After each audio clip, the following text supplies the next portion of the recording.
Hi friends, welcome back to my channel. கதையோடு பயணிக்கலாம். இன்னைக்கு என்ன ஸ்டோரின்னு பார்ப்போமா? மலைக்குன்றின் ரகசியம். ஒரு சிறிய கிராமத்தில் ராஜா என்ற இளைஞன் வாழ்ந்து வந்தான்.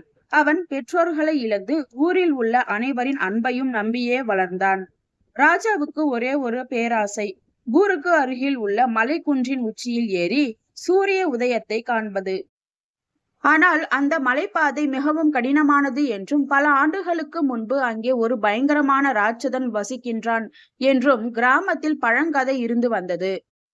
அதனால் யாரும் அந்த மலைக்கு செல்ல துணியவில்லை. ஒரு நாள் கிராமத்தில் பஞ்சம் வந்தது. வயல்கள் வறண்டு மரங்கள் காய்ந்து போயின. கிராமத்து மக்கள் கவலையில் மூழ்கினர். ராஜாவின் இதயம் வேதனையால் நிரம்பியது. அவன் தனது துணிச்சலை பயன்படுத்தி ஏதாவது ஒரு வழி கண்டுபிடிக்க வேண்டும் என்று உறுதி பூண்டான்.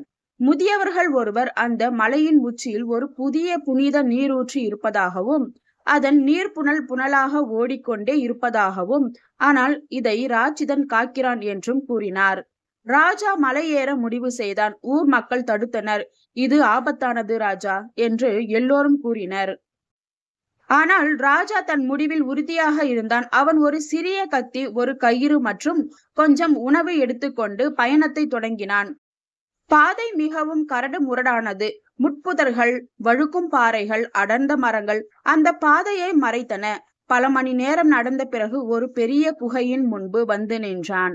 குகையின் உள்ளே இருந்து பெரும் கர்ஜனை ஒலி கேட்டது. ராஜாவின் இதயம் வேகமாக அடித்து கொண்டது. ஆனால் அவன் தைரியத்தை காட்டினான். குகைக்குள் நுழைந்தான். அங்கே அவன் பார்த்தது ஒரு பயங்கரமான உருவம் அல்ல, மாறாக ஒரு பெரிய காயப்பட்ட காளையை போன்ற ஒரு உயிரினம். அது காலில் புண்ணுடன் வலியால் கத்திக்கொண்டு இருந்தது. ராஜாவுக்கு பயத்திற்கு பதிலாக கருணை உண்டாயிற்று. அவன் தன்னுடன் இருந்த தண்ணீரை அதற்கு கொடுத்தான். தனது உணவில் ஒரு பகுதியை பகிர்ந்தான் மற்றும் தனது சட்டையை கிழித்து அதன் காயத்தில் கட்டினான். சிறிது நேரத்தில் அந்த உயிரினம் அமைதியாகிவிட்டது. அது பேசத் தொடங்கியது. நான் ராட்சதன் இல்லை, இந்த நீரூற்றின் காவலர். பலர் என்னை தாக்க வந்தனர், அதனால்தான் நான் கர்ஜித்தேன். ஆனால் நீ என் வலியை பார்த்து இரக்கம் காட்டினாய். நீதான் உண்மையான தைரியசாலி. காவலர் ராஜாவை நீரூற்றுக்கு அழைத்து சென்றான். அங்கே தெளிந்த சொட்டு சொட்டாக வந்த நீர் ஒரு சிறிய ஓடையாக பாய்ந்தது. ராஜா தனது குடத்தை நிரப்பி கிராமத்திற்கு திரும்பினான்.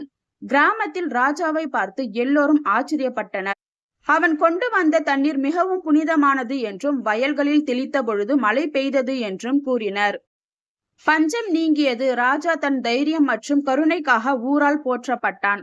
அன்று முதல் அந்த கிராமத்து மக்கள் ராஜாவின் கதையை சொல்லி, உண்மையான தைரியம் என்பது பயத்தை வெல்லுவது மட்டுமல்ல, மற்றவர்களுக்கு இரக்கம் காட்டுவதும் கூட என்று புதிய தலைமுறையினருக்கு அறிவுறுத்தி வருகின்றனர்.